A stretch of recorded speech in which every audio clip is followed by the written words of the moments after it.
Alors, un gros point quand même qui pose problème dans la constitution du CSE, c'est les heures de délégation. Alors, j'ai demandé à Rémi Chabot de venir nous expliquer combien un CSE a d'heures de délégation et comment on les prend avec l'annualisation et la mutualisation. Alors, Rémi, est-ce que vous pouvez nous expliquer, bonjour tout d'abord. Bonjour Jacques. Est-ce que vous pouvez nous expliquer combien un CSE maintenant a d'heures de délégation? Combien un CSE a d'heures de délégation? Quelle question? Je réponds en une phrase ou en plusieurs? Je crois qu'il va en falloir plusieurs. Ouais, je crois. Hein. Alors, combien? Alors déjà, combien avant? C'était bien ça, CE avant. Avant, c'était facile, 20 heures pour tout le monde. Aujourd'hui, bon, on ne va pas parler des petits, les moins de 50, on va parler des plus de 50. Plus de 50, 18 heures, ça c'est le minimum pour un individu. 34, c'est le maximum pour les très gros CE. Hein, j'ai perdu le chiffre, mais peu importe. Mais ensuite, tout ça, ça va se cumuler. C'est-à-dire qu'on va le démultiplier. C'est-à-dire que si on est 10 élus à 20 heures, je vais reprendre mes 20 heures, on a donc droit à 200 heures tous ensemble. Mais tous ensemble, ça veut dire que derrière, on va pouvoir partager des choses. Partager avec les suppléants. Ah, ça, c'est la nouveauté. Avant, on ne pouvait pas. Malheureusement, nos suppléants, nous suppléer en tant que titulaires, mais ne pouvaient rien faire. Ou en tout cas sur leur temps libre, puisqu'on ne pouvait pas leur donner d'heures. Aujourd'hui, enfin, ils vont pouvoir, si moi titulaire j'ai envie, pouvoir faire en sorte que mon suppléant ou des suppléants me prennent quelques heures. Ensuite, on a ce cumul. Ce cumul qui va être possible de mois après mois. C'est-à-dire permettre à cet élu titulaire, s'il ne partage pas, ou quand bien même il partage, s'il ne prend pas toutes ses heures, par exemple en janvier-février, il n'y a pas grand-chose à faire. Mais je sais qu'en mai-juin, je vais avoir la distribution des chèques vacances, je vais avoir à m'occuper de la fête des mères, de la fête des pères. Mais je vais pouvoir garder des heures de janvier-février et en garder pour pouvoir les prendre en mai-juin. Alors attention, avec un maximum 50% de plus. Je reprends mes 20 heures, c'est le plus facile. Je vais pouvoir prendre 30 heures par mois. 30 heures pour pouvoir m'occuper un petit peu mieux de ma distribution des chèques vacances. Et on pourra recommencer de la même façon à Noël pour pouvoir être un petit peu plus présent à côté de ses salariés. On peut les cumuler sur 2-3 ans ou il y a une fin à ça? Bon, on va faire qu'un an, c'est déjà pas mal. Ça, c'est 12 mois glissants. Ouais, à mon avis, c'est 12 mois civils. C'est-à-dire qu'on perd en septembre 2019 ce qu'on avait cumulé en septembre 2018. Là, du coup, c'est une vraie question piège. Je pense que ça sera plutôt janvier à décembre. Janvier à décembre, ce ne sera pas 12 mois glissants, ce sera 12 mois calendaires. Ça, c'est une excellente question. J'ai le droit de ne pas avoir la réponse? Alors, est-ce que... Non, parce que ce qui est très intéressant, c'est que comme les ordonnances Macron permettent de tout négocier, oui. C'est un point que j'ai soulevé à dessein pour dire, attention, voilà un point que vous pouvez négocier. C'est ce que je voulais te dire. C'est-à-dire que c'est quelque chose qu'on va donc du coup... Puisque je n'ai pas la réponse, c'est qu'elle n'est pas prévue. C'est quelque chose qu'on va pouvoir négocier, évidemment. Alors ensuite, on va pouvoir négocier, puisqu'on parlait du nombre d'heures, on va pouvoir parler aussi de la négociation des heures. C'est-à-dire qu'on va pouvoir donner plus. Alors donner plus en nombre d'heures. On avait souvent l'habitude de donner 10 heures, 15 heures, 20 heures, X heures de plus au secrétaire, au trésorier, au secrétaire adjoint, trésorier adjoint. Eh bien, on va pouvoir continuer. On va pouvoir dire, on va donner des heures en plus à ces élus-là. Mais ça, c'est de la négo. C'est de la négo toujours. Ouais. Donc si c'est de la négo, ça passe par les organisations syndicales. Alors ça passe par les organisations syndicales, ça passe par un accord nécessairement dans le protocole d'accord préélectoral. Voilà, l'importance du protocole d'accord préélectoral, parce que là aujourd'hui les statistiques disent tous effectifs confondus, c'est-à-dire à partir de 11, on est à 8 ou 9 000 CSE constitués, sachant que de 11 à 50, c'est décision unilatérale de l'employeur. On n'est pas sûr de ce qui se passe sur les plus de 50, on n'a pas les chiffres. Mais l'habitude que nous avons, vous et moi, veut dire qu'avec les prorogations qu'il y a eu, c'est là, à partir de maintenant, qu'on va commencer à négocier les protocoles préélectoraux pour la quasi-totalité des CSE qui restent avant le 31 décembre 2019. Donc c'est le moment de se former. Oui, là tu me lances là. C'est maintenant ou jamais. Ah bah oui, on le voit sur ce salon ici à Lille. Oui, bien évidemment qu'on a besoin de se former, bien évidemment qu'on a besoin de connaître ces nouvelles règles. Parce que le protocole préélectoral, si le syndicat convoqué pour le négocier ne se déplace pas, comment on fait? Là, il y a un problème. Comme il y en a toujours eu. Donc pour les négos, puisqu'on parle de ce qui est négociable, pour les négociations, la présence de l'organisation syndicale est nécessaire. Donc il faut en avoir un dans l'entreprise. Mais pour le protocole préélectoral, il faut décrocher son téléphone et insister pour qu'il vienne. Eh oui, eh oui. Mais alors, malheureusement, si on n'a pas de carte, peut-être qu'ils ne viendront pas. Mais là, j'espère que... S'assurer surtout que l'employeur fait son travail en les invitant. Ah ben oui, mais donc c'est peut-être notre boulot à nous de le faire coucou, évidemment. Hein. Oui, ben ça c'est évident. Hein, c'est évident. Mais oui, ce PAP, ce protocole d'accord préélectoral est hyper important. Il l'était déjà avant, bien évidemment. Mais il l'est encore plus aujourd'hui, où on va pouvoir rajouter plein de choses. Finalement, Macron, il nous permet de faire tout ce qu'on veut. Tout ce qu'on peut. Tout ce qu'on veut. On va essayer. Oui, on va essayer. Voilà, alors tu as raison, bien évidemment, parce que c'est un accord, donc il faut que l'employeur le signe. Mais quelque part, si on peut tenter d'avoir des choses en plus, essayons. Les réunions. La loi aujourd'hui nous dit les suppléants ne seront plus en réunion. Sauf si le titulaire est absent. C'est ça. Ah bah zut, il n'est pas là, bah viens. Ouais, c'est bête. Bien, mais tu connais pas le dossier en plus. C'est ça, mais j'étais pas là, donc je pouvais pas venir. Enfin, oui, mais ça va pas, ça. C'est combien de temps on prévient avant. Enfin, il va falloir qu'on fixe ça aussi. Donc, déjà, essayons de revenir. Je l'ai fait hein, sur certaines entreprises où on a continué à dire les suppléants viennent en réunion. Voilà, ça marche. Je l'ai, ça. Et là, est-ce que ça a été un gros travail de convaincre l'employeur d'accepter ? De par mes élus, finalement, non. D'accord. Parce que c'est quelque chose qui existait avant. Et que finalement, l'employeur, il a besoin d'avoir des élus professionnels, enfin, des élus qui vont travailler avec lui. S'il a ce sentiment d'avoir en face de lui des gens qui finalement ne connaissent pas le dossier parce qu'ils remplacent au pied de la lettre quelqu'un, quel est son intérêt pour lui ? Ah oui, il n'aura pas de réponse à ces questions. Ben oui. Donc... Et l'expérience sur vos clients, comité d'entreprise, aujourd'hui, qui vont passer en CSE, combien en avez-vous qui sont passés en CSE ? Vous en avez beaucoup ici sur votre secteur ? Non. Alors beaucoup, non, ça c'est une certitude. Un pourcentage, il doit être minime. Non, on est vraiment encore tout au début. Et comment ça s'est passé pour ceux qui y sont passés ?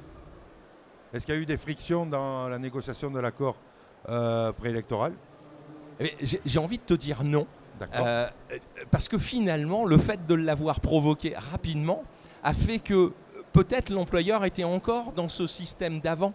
Et il s'est dit, allez, on va continuer. On va être dans la continuité. Donc pour le moment, ça se passe sereinement. Oui, alors on est pour le moment. Maintenant, l'énorme avantage de l'employeur, c'est cette instance unique. Finalement, aujourd'hui, plus qu'une réunion. On a une seule convocation, une seule infoconsulte.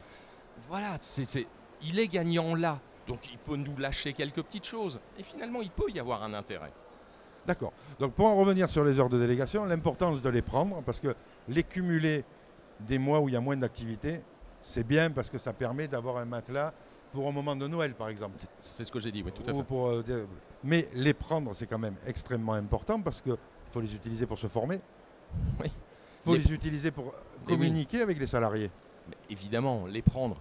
Mais les prendre pour les prendre, non. Les prendre pour rendre son mandat intelligent. On ne va pas à la pêche, on ne va pas chercher les gosses à l'école avec les heures de délégation. Ça, on est d'accord.